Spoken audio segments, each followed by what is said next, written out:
3, 2, 1. Here we go!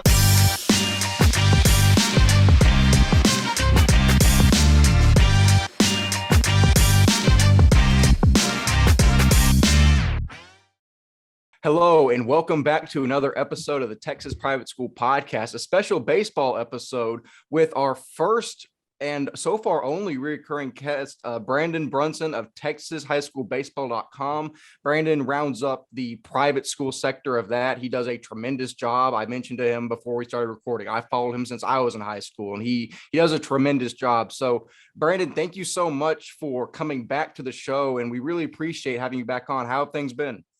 Been good. Thank you for having me again. It's absolutely an honor for you guys to have me back. So thank you for what you do for private schools. I see you guys follow you as well on Twitter all over football, and you do such a phenomenal job there. So thank you for what you do.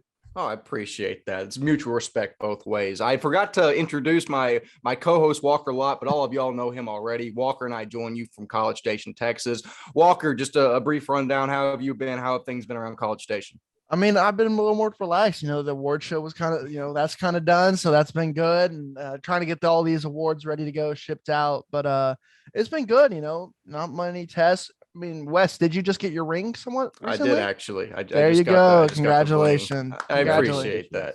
Congratulations. But I mean, yeah, so we're going to jump right into it. We've had several people DM us and ask us where more baseball content is. And to be completely honest, me and Walker are more football guys. Ryan's the basketball guy. We don't really have a baseball guy on staff. So that's why we bring in the experts. So Brandon, we'll just start off. I'll ask who has really impressed you so far. I'm looking at your rankings right now. There's Concordia Lutheran on top, Cornerstone Christian, which is a TCAF team, which surprised me at 2, and then Southwest Christian at 3, Central Catholic at 4, Lutheran South at 5. Those are kind of some of the usual suspects. But what do you think about basically the teams that have risen to the top of the crop so far? Yeah, and I had John Paul up there at number 2 in the preseason. Had some Walker and I talked about this on the previous episode, some transfers and just loaded with talent. But you look at the top 10 and they're all loaded with talent, right? So Concordia, I expected to be where they are, losing the championship game last year 1-0 to a good Midland Christian squad, and they had arms coming back. So they were the odds-on favorite for me to repeat. They're 19-4, so they've been sailing along. They lost this week to St. Pius in a 4-0 game. It was a beautiful. Wow. So Sean Fitzpatrick pitching against Kason Evans. Evans is a sophomore for St. Pius. Fitzpatrick is the senior going to Arkansas next year. So the lines were incredible, right? It was Evans was a 2-hit shutout over 6 innings and struck out 10, I believe. So I've had some coaches in my ear saying, hey, don't forget about St. Pius. So they've gotten on my radar for sure. And that was kind of a marquee win for them. So and then Cornerstone's interesting. You're right, Wes. It's a TCAF school, so when they get to district, it's just really not very good at all, right? There's just nothing there. So Jason Stein is the coach there. He scheduled as well as he could in the preseason, 5As, 6As in San Antonio, played everybody he could. He's trying to get a game with Concordia. I'm trying to facilitate that game because I would love to see that head-to-head matchup. Oh, yeah. So 31-2 is where they sit right now. It's just updating records. So just trying to figure out where that fits in with TAPS and with the SPC has been a little bit tricky for me. Right. I mean, that is interesting. I mean, trying to rank all these teams across divisions, you never really know how SBC is going to stack up against TAPS D1 through D3, and then TCAF obviously is throwing a wrench in everything.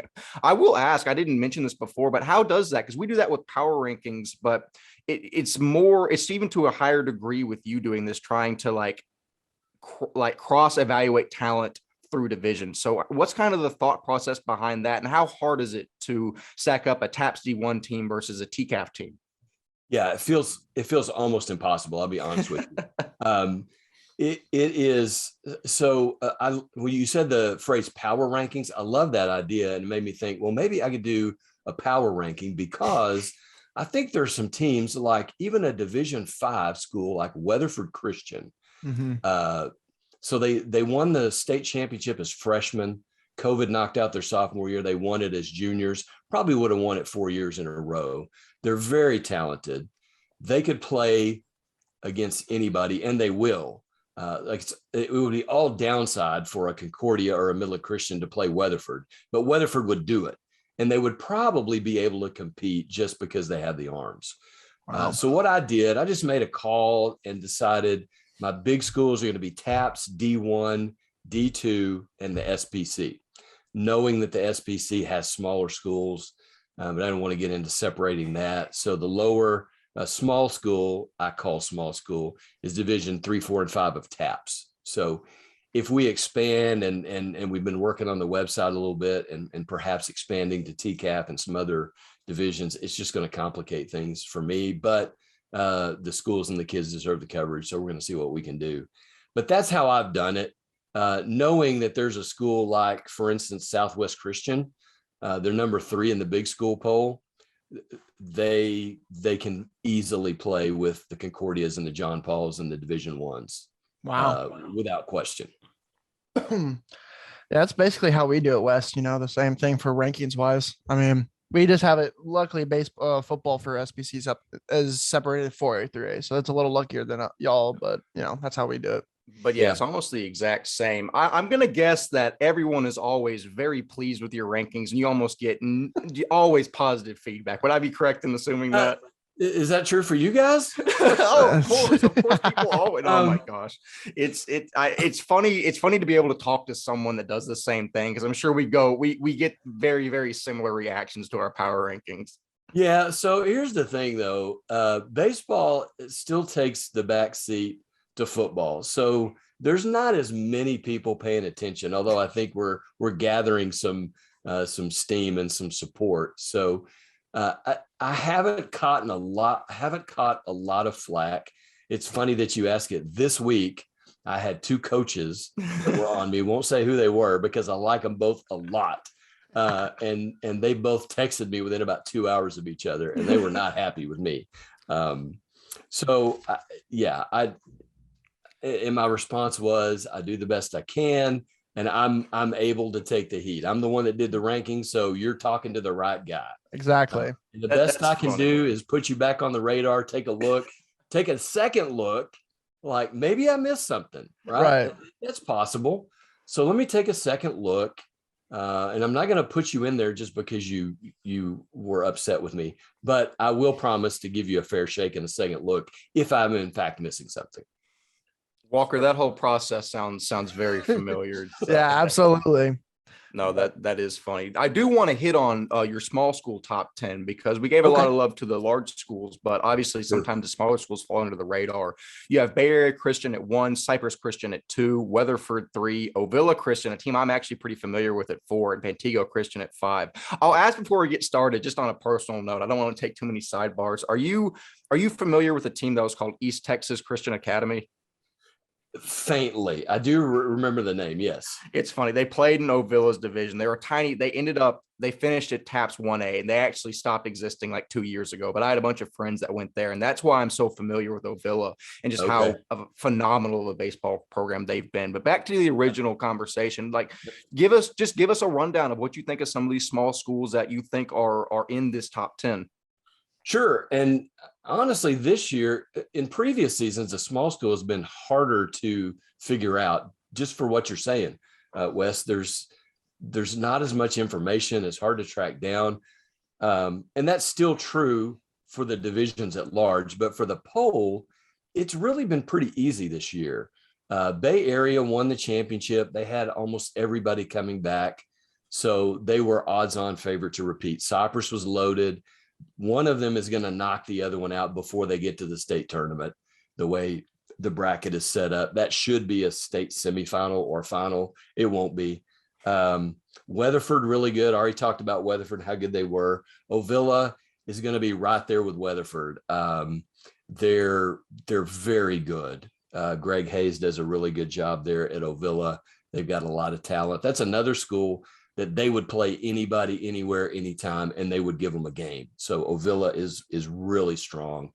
Pantego as well, having a really good season, 14-3 now. Got a kid committed to Stanford to play baseball, so that's big time.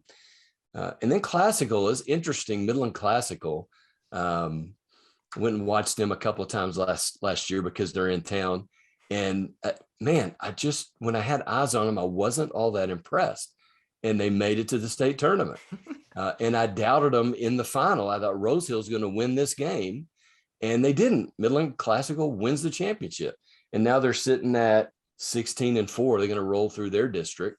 And the bracket will set up favorably for them to make a comeback to wherever the state tournament's going to be, likely somewhere around Waco. So, and then Lubbock Trinity is another one that in the last couple of seasons has gotten really good. Justin Phillips has done a really nice job there. So they have dethroned what was the kind of de facto champion up there in Lubbock Christian. And it's been Trinity for the last couple of years, and looks like it will be again this year. Yeah, that's funny that I'm looking at all these schools. I'm not trying to bring this back to football because we talk about that enough, but all of these teams, almost all of them, have football teams that went far in the playoff and are just very generally like good athletic schools. So I think that really speaks to the athletic directors and the overall programs at all these schools and just how talented they are. Walker, do you have anything you want to add from looking at the large or small school lists? I mean, no, not really. I mean, I know we talked about it, I believe, right? That you know, last year Lutheran South beat SCS in the state championship, but you have like, does Lutheran South, you have them at 5. So it's not like they're so far down, but you have SCS above them this year. Do you think SCS has what it takes to kind of make the move maybe again and win it all this year? So I think they do. I mean, I'm partial to Coach Beam. I like Coach Beam a whole lot. Coach Beam's a great guy. Coach Beam, shout out him. Yeah, but Coach Snyder is too. Like, I like Coach Snyder a lot. And the thing about LSA is, so thinking back, I took a little heat on Twitter from a crowd, from that crowd too, rightfully so. Like, why do you have us below anybody? We haven't proven that anybody can beat us. I'm like, well, that's true. That's kind of true. So they always find a way to reload. They know, and Coach Snyder and the staff know how to prepare a team for the state tournament. So there won't be any surprises for those guys. But then you look at Southwest. Coach Beam's been there before as well. So he knows what he's doing. And they have some talent. Xander McAfee is one of my top 10 seniors this year. And they've got some other kids, Will Johnson, Luke Buchanan. They can throw it, they can hit it. Yeah. And so I think I think both of them will make it to the state tournament. In fact, that would be a really nice final game again. Yeah, I bet. I mean, hey, Wes, I guess we have to make a road trip to somewhere soon, but I'm here for it. I mean, we're an all sports podcast. I'm down for more driving. Absolutely. You got to figure out where it is first. We don't even know exactly. Well, shoot, I guarantee you, we probably driven farther than wherever it is. So we're good at traversing the state.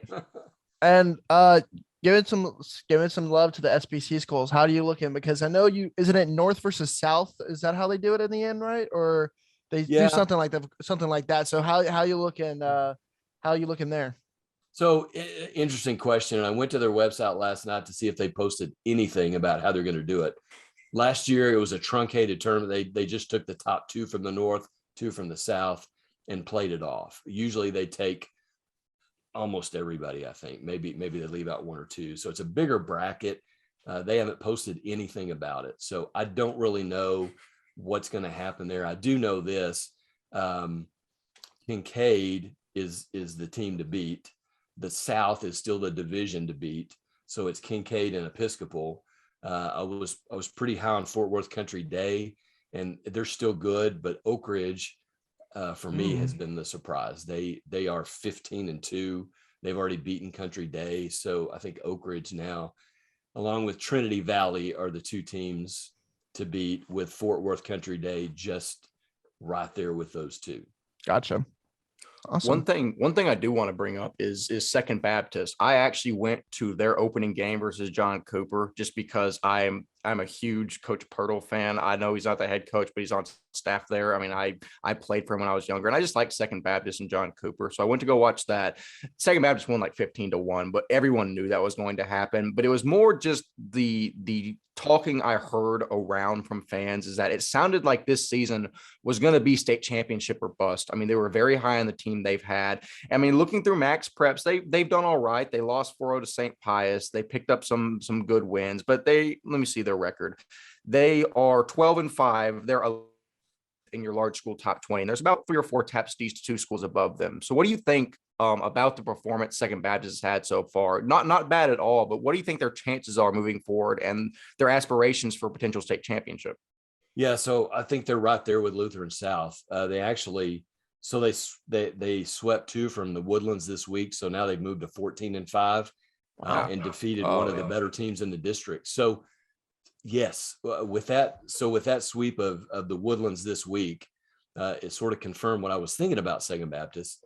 And so I think it's Lutheran South and Second Baptist are right there. And again, Woodlands Christian right in there with those 3. That's a tough district. You get all the way down. Fort Bend is a pretty good baseball team. But when you've got Lutheran South and you've got the Woodlands Christian, it's a tough District 5 down there. No, it really is. It'll be really interesting to see how that shakes out. I'm excited. I think I might have to go and watch some of those D5 playoff games. I really are just whoever makes it out of there. I really would be interested to see how they perform in the postseason. Walker, you have anything else to add? No, I think that's a good way to keep going. So one thing I do want to say on the basis of individual players, we'll start with large school. Who has really impressed you? Because we've talked a lot about teams, but not a whole lot about individuals. So who has really stood out to you? Anyone from large school? Yeah. So that pitching staff at Concordia was Sean Fitzpatrick, Alec Petrovic, and so they got one coming back.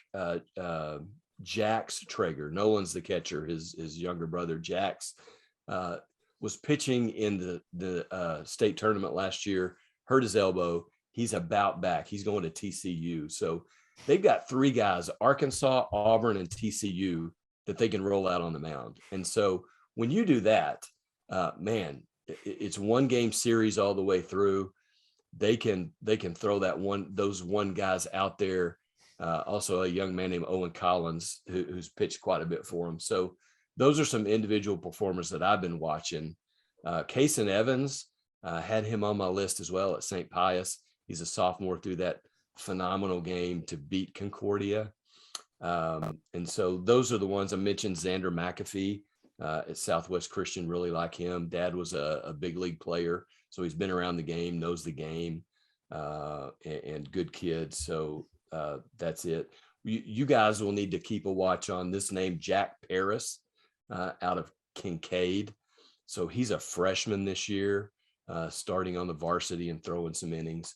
He's at Texas A&M. Yeah, he's the Aggie commit. He's the Aggie commit. That's right. And then Carson Queck at the Woodlands Christian is another really strong player I've been watching. John Paul has a couple of kids. Derek Mitchell's one of those. Theo Cummer is another one. So yeah, here's another one for you. Brentwood Christian, Seth Taylor.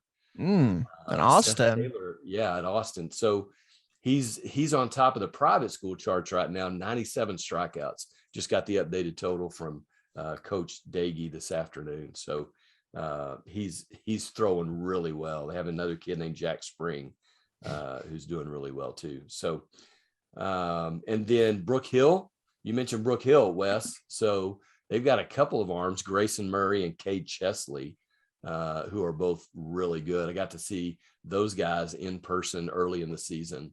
And it was shaky then, but things have just rolled along for those guys. They've got let's see, I've got them at 19-3 record. So those are the ones that come to the top of my mind.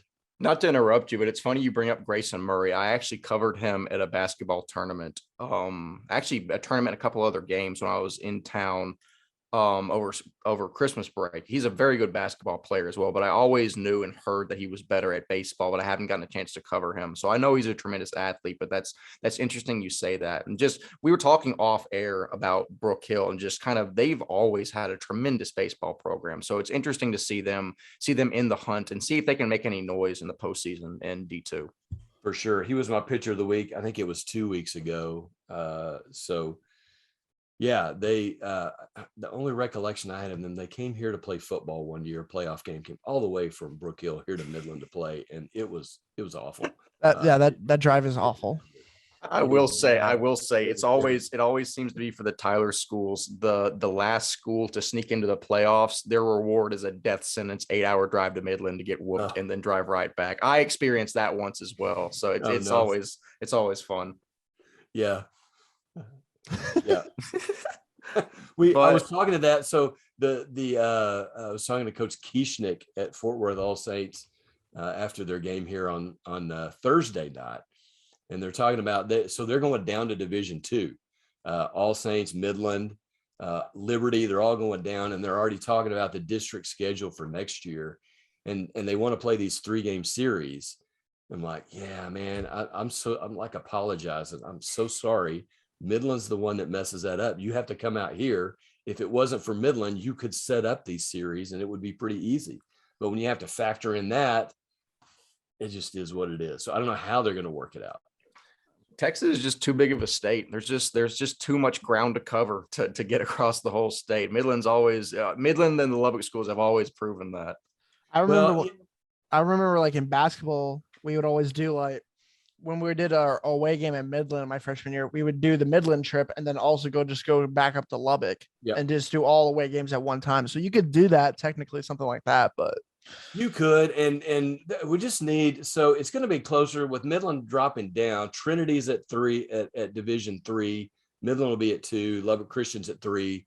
So Classical here is still smaller. I don't think they're ever going to get big enough, but there are enough schools out here. If they had the numbers, you could have a West Texas district at some point. So we'll see what happens with public schools and kids moving. I think some of them, like Midland Christian, I know is happy with their size.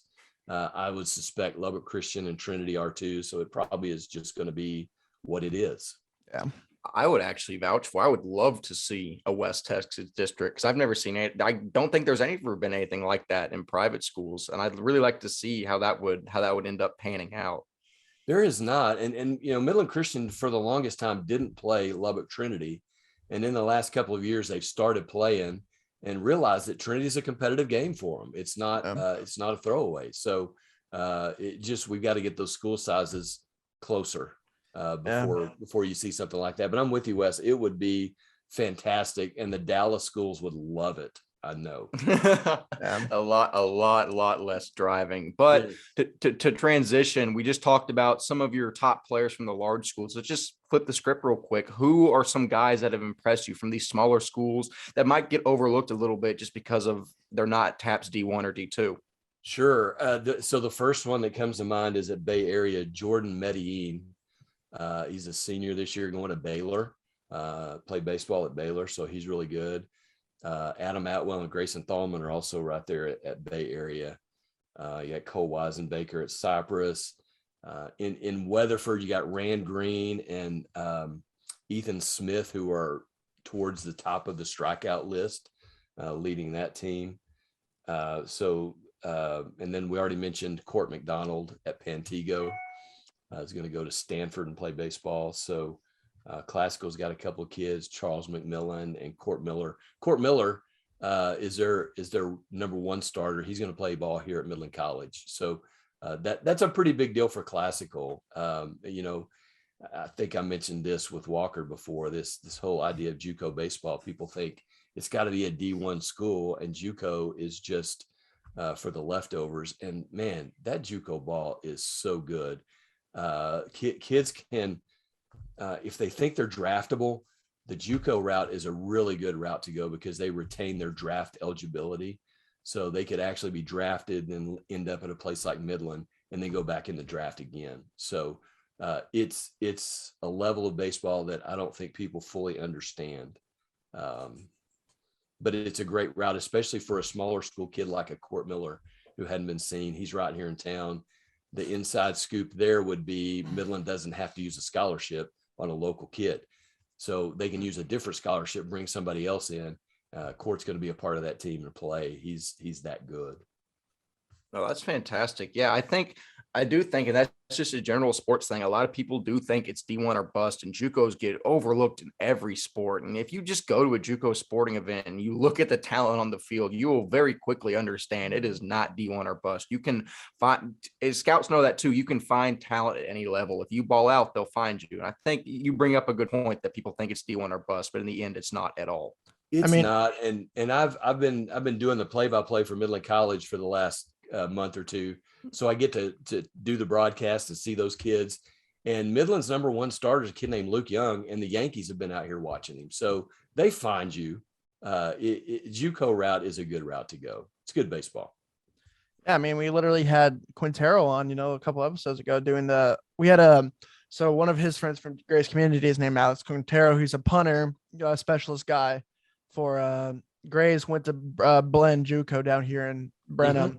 And he could have went somewhere, but wanted to get more film, get some more experience, and now he's at Indiana. So it's great to see like guys like that just make it big, but do that route. For sure. Oh, for sure. But basically, okay, there is a question I do want to ask. So Concordia seems to be head and shoulders the favorite in D1 and overall. Am I correct in assuming that? So I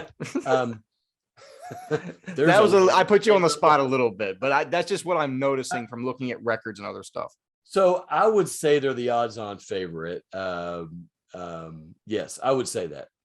Okay, so to further on that, who do you think has the best chance in Division I to knock them off? I see Central's right there. I see Prestonwood's right there. I'm just curious to see like who, in terms of a matchup, probably would have the best chance of taking down Concordia. And I know actually looking at records and stuff, it's probably not as big of a gap as I made it seem, but I'm just curious to see who would make it competitive up in D1 for Concordia. Yeah, and I have some suspects or some prospects for you. And one of them is John Paul that I mentioned. So John Paul for sure. They've got another kid. I think he's a sophomore, Jack Frankel, already signed to Mississippi State. So they've got a good arm there. They got Derek Mitchell, who at times has been ranked as the number one outfielder in his class. So they have some really strong talent there at John Paul. So they have a shot at it. Prestonwood does too. So a name I didn't mention is at Prestonwood, Trenton Shaw, big 6'5" left-handed pitcher who is on the draft radar as well. He's signed to go to Oklahoma State. But he is draftable. If he's on, gets the control on, he is almost unhittable as well. So if you so they can match up arm for arm at the top of the rotation, as can John Paul. So there's going to be you're not going to see. So I've been broadcasting some JUCO games. You talk about good baseball, but it ends up 25-23 kind of games. So what you're looking at if you see a Concordia John Paul, a Prestonwood Concordia, you're going to be looking at a 3-0, 3-1 kind of game. It's going to be pitcher's duel would be my expectation. So in Division I, I think the most likely candidates to challenge Concordia would be Central Catholic, along with Prestonwood and John Paul. Liberty's playing better out here. Midland's okay, but neither one of them, I don't think, is quite yet on that level. Billy Jordan's doing a great job at Liberty. He's building something that's going to be really good. But I don't think this year is going to be their year in District 1. I think it's going to be a District 2, District 4 year. Yeah, no, that makes sense. All of that is very, very interesting, especially to the guys who aren't me and Walker, who aren't specifically baseball guys, just to get kind of the rundown and see where everything's going to stack up and why.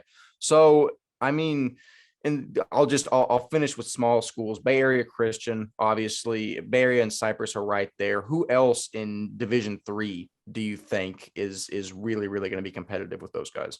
Yeah, so I think it's going to be Lubbock Trinity. I think they're going to find their way back. So I was thinking about this earlier. I had a conversation, and I probably shared this with Walker even last year. So Justin Phillips at Trinity, they played everywhere. Like, he took a Tuesday game in San Antonio against San Antonio Christian. I said, why did you do that? He goes, I want my kids to play in every place they can geographically at every time they can. I want them to play a 10 o'clock game. I want them to play the 3 o'clock game. I want them to play a 9 o'clock at night game, so that if we get to the state tournament, you never know what's going to happen. The weather changes things. You have to move it up. You have to move it back. You're playing teams from different geographies. You don't just play in West Texas. You don't just play in Dallas. So he wanted to play in every geographical area he could.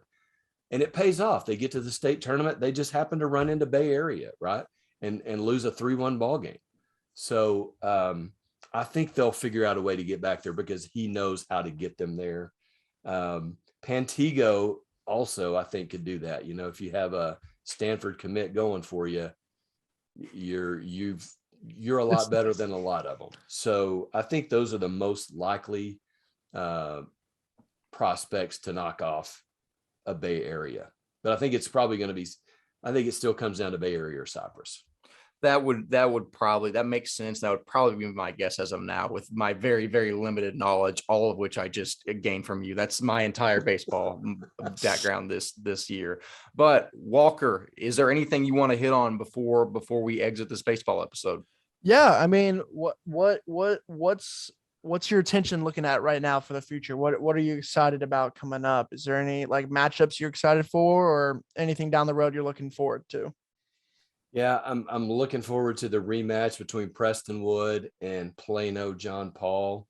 Looking forward to Seguin Baptist. They still have they played the Woodlands, but they'll have Seguin Baptist coming up. So that one's going to be on the calendar coming up pretty soon. So that would be one to watch for sure. And then Kincaid and Episcopal and the SBC, they're gonna knock heads here pretty soon. So I'd be looking at that one as well. Honestly, so this is outside of the scope of teams and players. I'm anxiously awaiting, as we mentioned, the SBC bracket, and then where are we going to do this state tournament?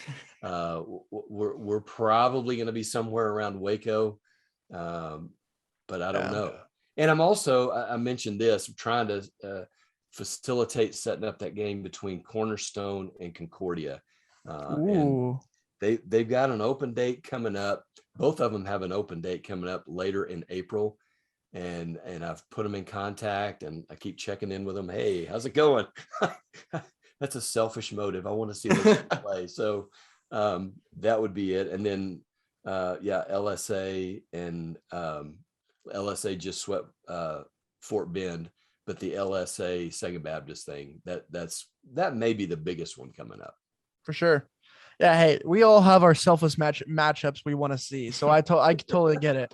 I want to see in football Seguin Baptist versus SES. That's what I want to see, because they both made out, because I wanted to see who was best after DC, but you don't get that these days. I don't have that poll just yet, but that's all I really wanted to ask. So, yep. So I mean, unless there's anything else that you want to hit on, I think that's basically everything that we needed to cover today.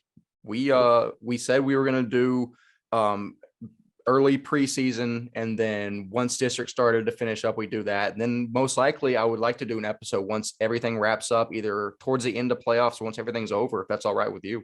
Yeah, either way, that'd be great if you want to do one going into the playoffs or right out of it. I'm happy with whatever you guys want to do.